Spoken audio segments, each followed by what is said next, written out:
Cinema ticket ధరలు special షోల అనుమతి విషయంలో అసెంబ్లీ సాక్షిగా సీఎం రేవంత్ రెడ్డి చెప్పిన మాటలకు విలువ లేదా అని మాజీ మంత్రి హరీష్ రావు ప్రశ్నించారు. నచ్చితే ఒకలా నచ్చకపోతే మరోలా వ్యవహరించడం ముఖ్యమంత్రి స్థాయికి మంచిది కాదన్నారు. హైదరాబాద్ ప్రసాద్ ప్రివ్యూ థియేటర్లో జరిగిన కల్ప్రా విఎఫ్ఎక్స్ సంస్థ ప్రారంభోత్సవానికి ముఖ్య అతిథిగా హాజరైన హరీష్ రావు తెలుగు ప్రజల గౌరవాన్ని ప్రపంచవ్యాప్తంగా చాటేలా మరిన్ని విఎఫ్ఎక్స్ చిత్రాలు రావాలని హరీష్ రావు ఆకాంక్షించారు. ఈ సందర్భంగా చిత్ర పరిశ్రమ పట్ల ముఖ్యమంత్రి నిర్ణయాలపై అభ్యంతరం వ్యక్తం చేసిన హరీష్ రావు గేమ్ చేంజర్ సినిమాకు టంగ్ చేంజర్ అయ్యారని ఎద్దేవా చేశారు.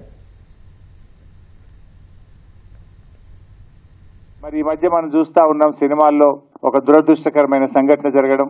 మన ముఖ్యమంత్రి గారు అసెంబ్లీలో మాట్లాడుతూ ఏమన్నారంటే, ఇంకా జబ్ తక్ मैं ये कुर्सी में बैठता हूं तब तक प्रीव्यू షోస్ नहीं है, టికెట్స్ बढ़ाने के नहीं है, कुछ नहीं करतూ అన్నాడు.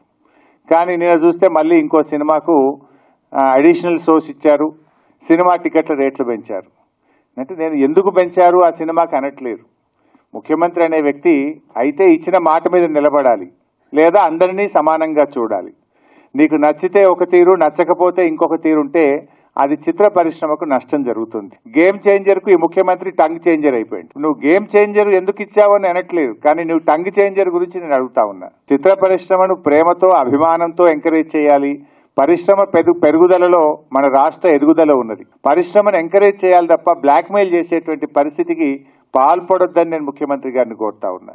హైకోర్టు కూడా మొట్టికాయలేసింది, ఇదేం పద్ధతి అని అడిగింది. దానివల్ల ఎవరి ప్రతిష్ట దెబ్బతిన్నది? రాష్ట్ర ప్రతిష్ట దెబ్బతిన్నది.